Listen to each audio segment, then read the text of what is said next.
Bonjour et bienvenue dans la chaîne Real Géologie. Dans cette vidéo, je vais vous présenter les corrections du premier contrôle de tectonique analytique année 2023-2024. Le premier exercice, les structures tectoniques cassantes peuvent être observées à différentes échelles. Complétez le tableau ci-dessous par des exemples de structures cassantes. Alors, vous avez un tableau ici qu'il faut remplir tout simplement. La première ligne, vous avez l'échelle des structures. Et la deuxième ligne, ici, vous avez le nom de la structure. Un exemple de structure, mais ici, il faut faire attention des exemples de structures cassantes. Ils n'ont pas les structures ductiles. Alors, l'exemple de structure cassante qu'on peut observer à l'échelle de la lithosphère, par exemple, vous avez tout simplement des grandes failles. À l'échelle d'une région, par exemple, on peut observer, par exemple, des chevauchements.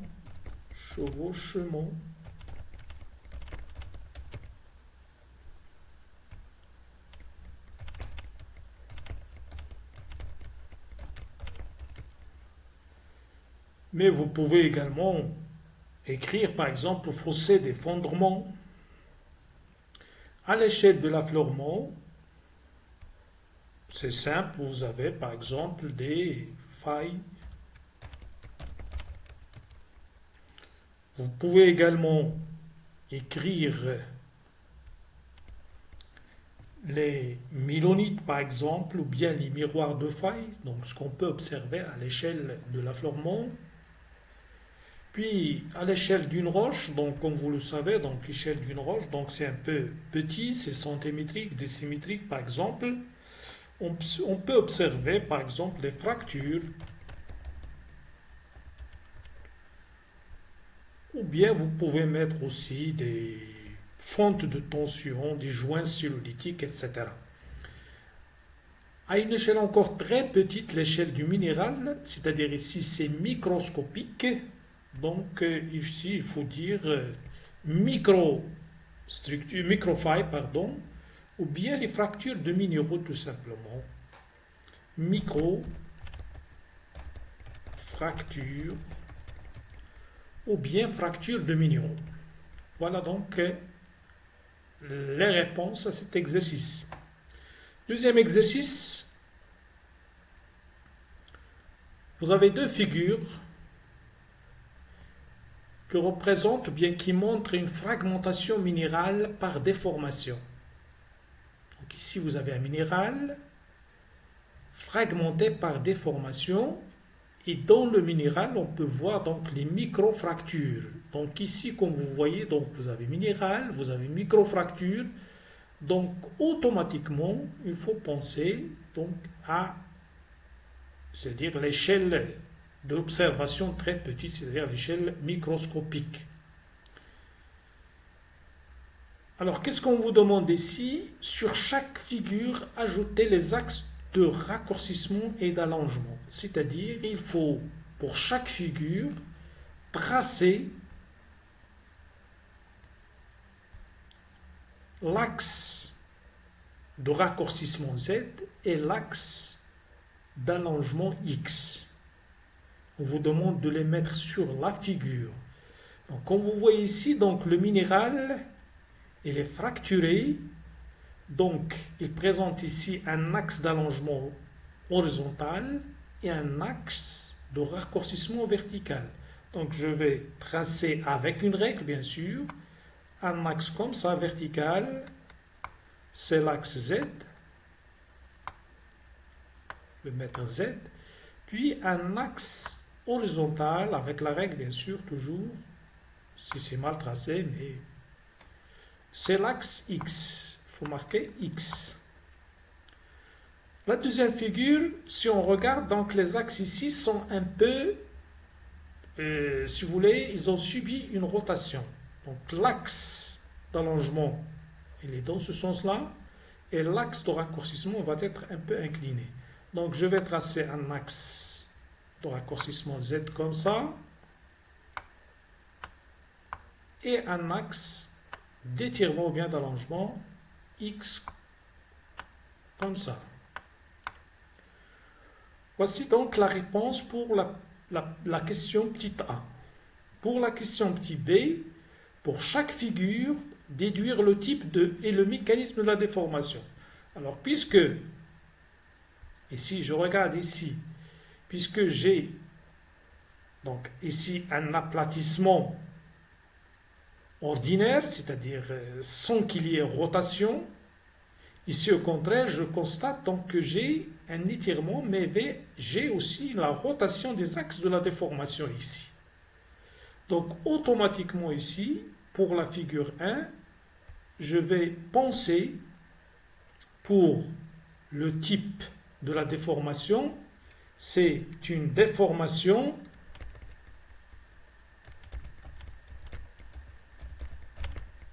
coaxiale. Il s'agit donc d'une déformation coaxiale.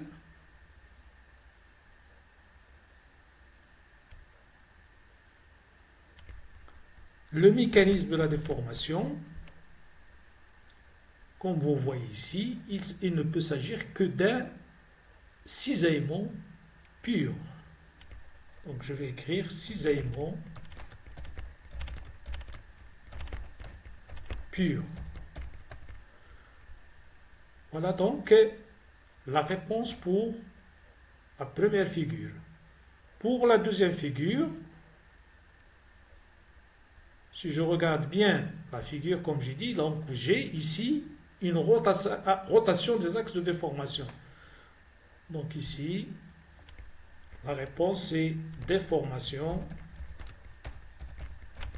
non coaxiale.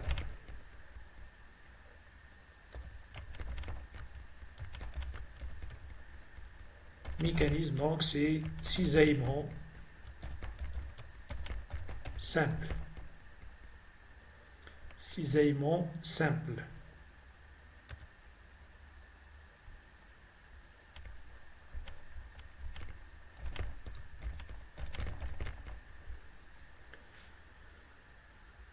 Très bien. Donc on a répondu maintenant à petit a et petit b. Petit c, peut-on caractériser le champ de contraintes pour chaque type de déformation? Justifiez vos réponses. Donc pour chaque type de déformation, donc ici la déformation coaxiale et la déformation non coaxiale. Alors, pour la déformation, vous pouvez mettre ici pour la déformation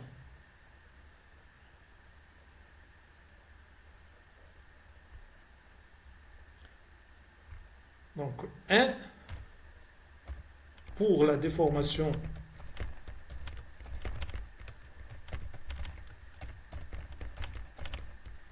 coaxiale, on peut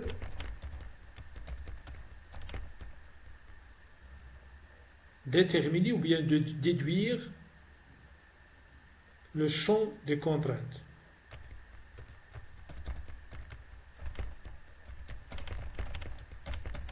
Le champ de contraintes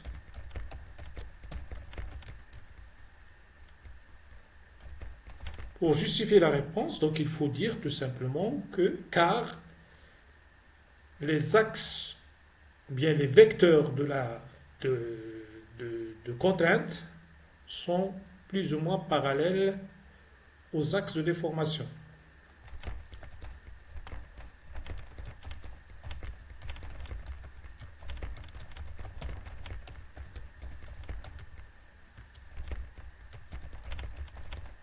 Sont parallèles aux axes de déformation.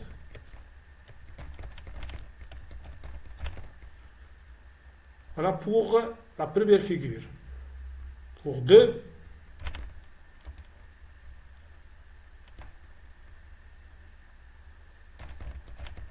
alors on va dire pour la déformation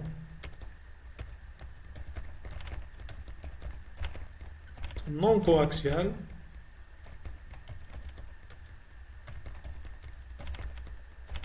on ne peut pas déduire exactement le champ de contrainte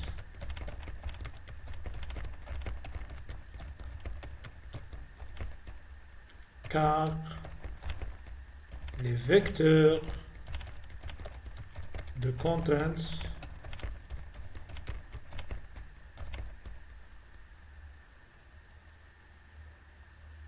ne sont pas parallèles. Il faut écrire parallèle aux axes de déformation. Voilà donc comment il faut répondre donc à cette question. Ainsi donc, on a répondu aux questions de l'exercice 2. Pour les questions, bien pour l'exercice 3, on vous donne donc cette figure-là, qui représente le dessin de fond de tension, ici FT, et les pics cellulitiques PS. Alors ici, vous avez la fonte de tension sous forme donc de lentilles, ici horizontale, et vous avez les pics cellulitiques sur un plan vertical. Alors on vous demande d'ajouter les vecteurs des contraintes sigma 1, sigma 2, sigma 3 et les axes de la déformation X et Z. C'est simple. Si vous connaissez bien donc l'orientation des pics cellulitiques ou bien des joints cellulitiques et les fontes de tension par rapport aux contraintes, c'est-à-dire la contrainte maximale, la contrainte minimale et la contrainte moyenne, c'est facile, donc vous pouvez les placer facilement sur la figure.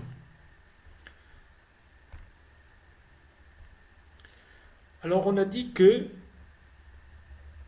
les pics cellulitiques dans n'importe quelle déformation sont généralement parallèles à la contrainte maximale sigma 1. C'est-à-dire sigma 1, je vais la dessiner ici, elle est horizontale.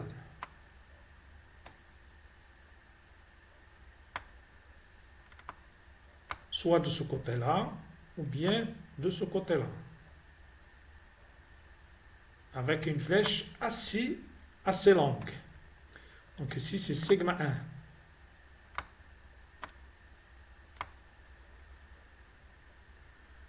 Alors, sigma 1 traduit généralement donc un raccourcissement. Donc, l'allongement va être perpendiculaire à sigma 1. C'est-à-dire ici, vous avez l'axe Z de raccourcissement qui est horizontal. Et donc, l'axe d'étirement, bien d'allongement, il va être vertical. Donc, c'est-à-dire sigma 3, c'est-à-dire la contrainte minimale, va être verticale.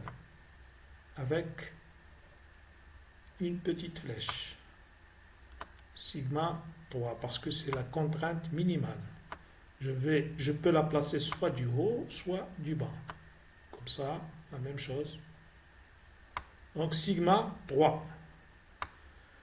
Ainsi donc, j'ai posé la contrainte maximale, la contrainte minimale, et la contrainte donc intermédiaire ne peut se situer qu'ici, donc au milieu.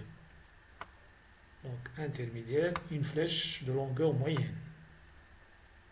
C'est-à-dire sigma 2. Je peux la mettre de l'autre côté, si vous voulez, ici. Sigma 2.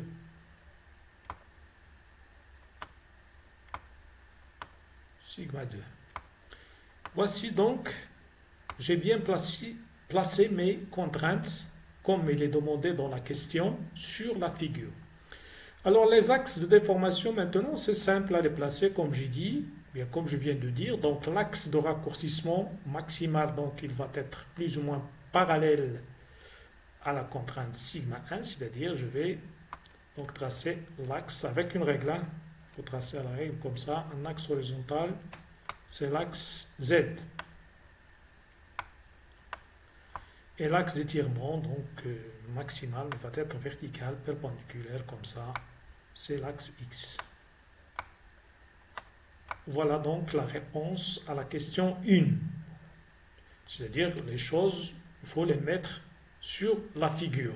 Ils n'ont pas à côté, non pas, c'est exactement sur la figure. Deuxième question, il faut faire un dessin de la structure correspondante. Donc on vous demande de dessiner ici la structure correspondante, mais il faut la connaître. C'est-à-dire qu'il faut répondre à la troisième question ici. Quel est le type de la structure et son contexte tectonique? Alors si je regarde bien, donc les vecteurs de contrainte et les axes de la déformation donc, ne peuvent correspondre qu'à ceux d'une faille inverse. Donc, je vais écrire faille inverse. Faille inverse.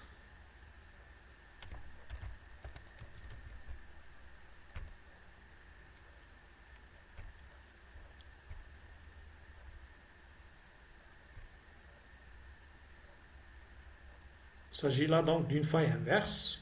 Son contexte, c'est un contexte compressif, tout simplement. Contexte compressif.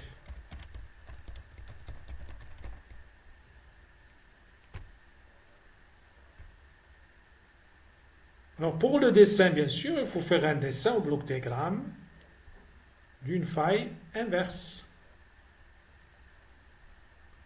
Comme ici, comme ce que j'ai dessiné ici. Donc, voilà. Vous avez donc ici le dessin d'une faille inverse correspondant donc à cette position de pic cellulite et de fente de tension. Alors ici vous avez le bloc soulevé en bleu et vous avez le bloc abaissé ici. Je mets donc les flèches pour indiquer le bloc soulevé, le bloc abaissé. Ici vous avez donc une partie du miroir de la faille. Alors sur ce plan-là, je vais voir des pics cellulitiques, c'est-à-dire les pics des joints cellulitiques. Ici, je vais voir les joints cellulitiques en entier. La même chose ici sur ce plan-là, plan vertical. Sur le bloc ici abaissé, la même chose, je vais voir donc les fentes de tension et les joints cellulitiques. La même chose sur ce plan-là. La même chose ici, donc les joints cellulitiques et les fentes de tension. Voilà donc comment il faut faire le dessin demandé. Donc il s'agit donc d'un dessin d'une faille inverse.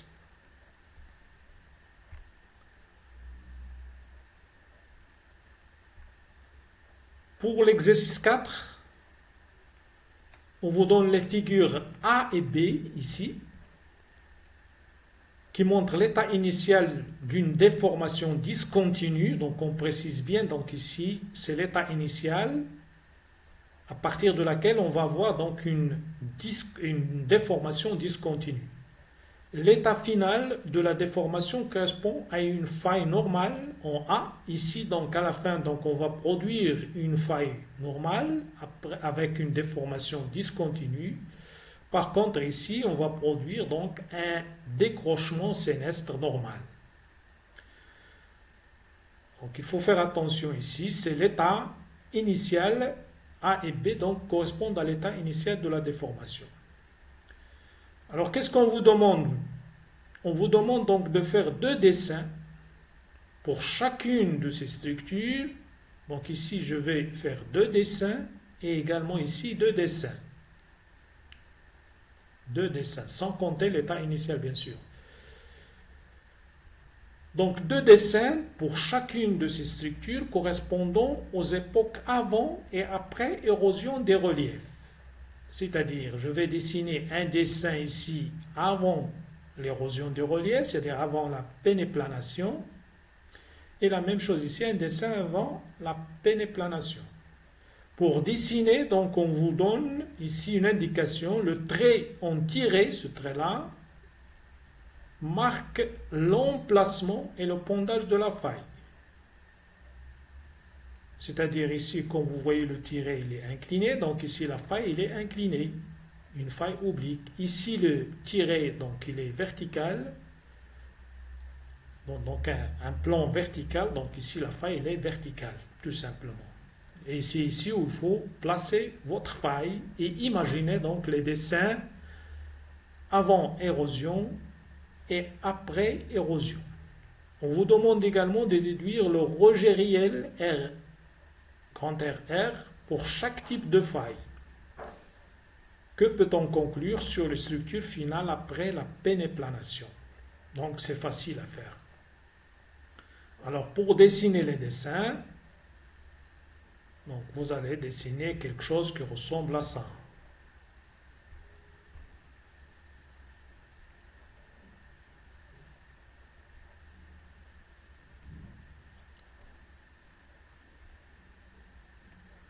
Alors pour petit a, donc comme j'ai dit, il s'agit donc d'une faille oblique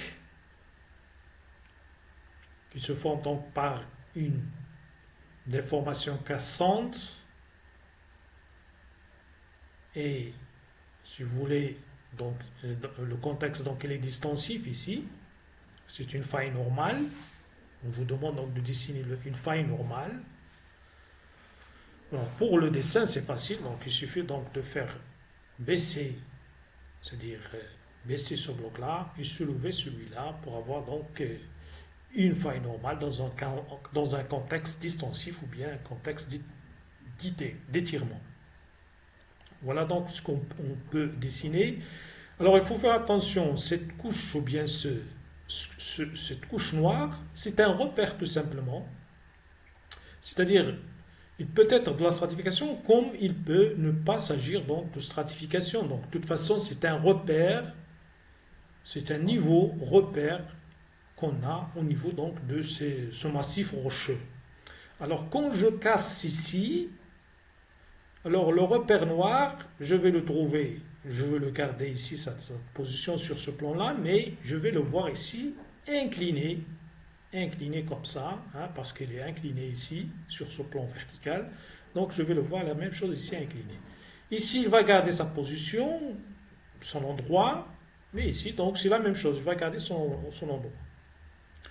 Mais quand on va avoir l'érosion, c'est-à-dire quand on a donc l'érosion ici, qui va donc éroder tout ça par exemple, éroder jusqu'ici par exemple, quand j'érode donc le repère ici, je vais remarquer que comme s'il est décalé un peu vers ce côté-là. Donc je vais l'avoir de ce côté-là. Regardez, donc après pénéplanation, le repère va se trouver ici parce que j'érode jusqu'ici. Hein. J'érode par exemple jusqu'à ce niveau-là, bien même jusqu'à ce niveau-là. Donc le repère, je le trouvais ici. C'est comme c'est décalé vers ce côté-là. Ici, il va garder sa position sans problème. Même si je rôde, donc il ne va pas se déplacer comme ici. C'est-à-dire on ne va pas le voir déplacer sur une distance importante, comme ici. D'accord? Donc voilà la structure après l'érosion, bien après pénéplanation. C'est toujours une faille normale, mais d'apparence ici, sur cette surface-là, c'est comme si, il apparaît comme s'il s'agit d'un décrochement. C'est-à-dire comme si on a un déplacement latéral des blocs, mais en principe, il n'y a pas de déplacement des blocs.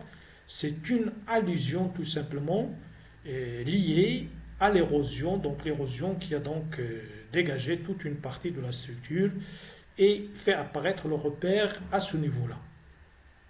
La même chose ici, donc on vous demande de dessiner donc un décrochement sénestre normal. Donc ici vous avez le déplacement latéral des blocs, c'est sénestre, c'est-à-dire ce bloc-là, il va être déplacé vers ce sens-là, celui-là, il va être déplacé vers ce sens-là, donc pour marquer un décrochement sénestre. Mais les blocs doivent subir également un mouvement vertical pour traduire donc le caractère normal de la faille, si vous voulez. C'est ce qu'on a fait ici. Donc le bloc, celui-là, il est un peu soulevé, celui-là un peu affaissé.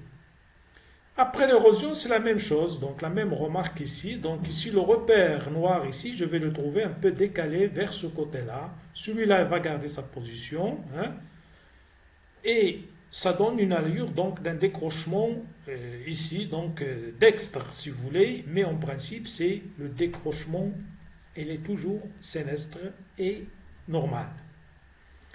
Voilà donc ce que vous allez dire, ou bien comment vous allez répondre à la question, ou bien aux questions de l'exercice 4. Donc on a fait les dessins, très bien, et on vous demande de déduire le rejet réel pour chaque type de faille. C'est simple, il faut donner le rejet réel d'une faille normale et le rejet réel d'une faille décrochante normale. Alors pour une faille normale, le rejet réel, c'est tout simplement donc le rejet réel d'une faille normale, rejet réel égale le rejet vertical plus rejet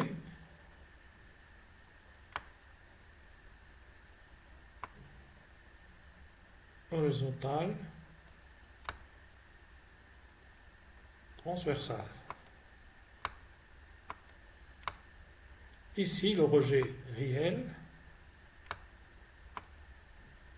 égale rejet vertical plus rejet horizontal latéral plus rejet horizontal transversal. Voilà donc la formule ou bien la signification du rejet réel pour chaque type de figure. Alors, que peut-on conclure sur une structure finale après pénétration? Donc, je l'ai déjà expliqué. Donc, après pénétration, donc on a, si vous voulez, des déplacements apparents au niveau de chaque structure. Alors, pour la structure de faille normale, on a donc un déplacement apparent ici, comme si on a un décrochement dextre. La même chose ici, donc un déplacement apparent de décrochement dextre, alors que toujours donc on est dans un décrochement sénestre normal. Ici, on est toujours dans une structure de faille normale. Voici donc les réponses pour les exercices du contrôle, du premier contrôle si vous voulez, de la tectonique analytique. Merci pour votre attention.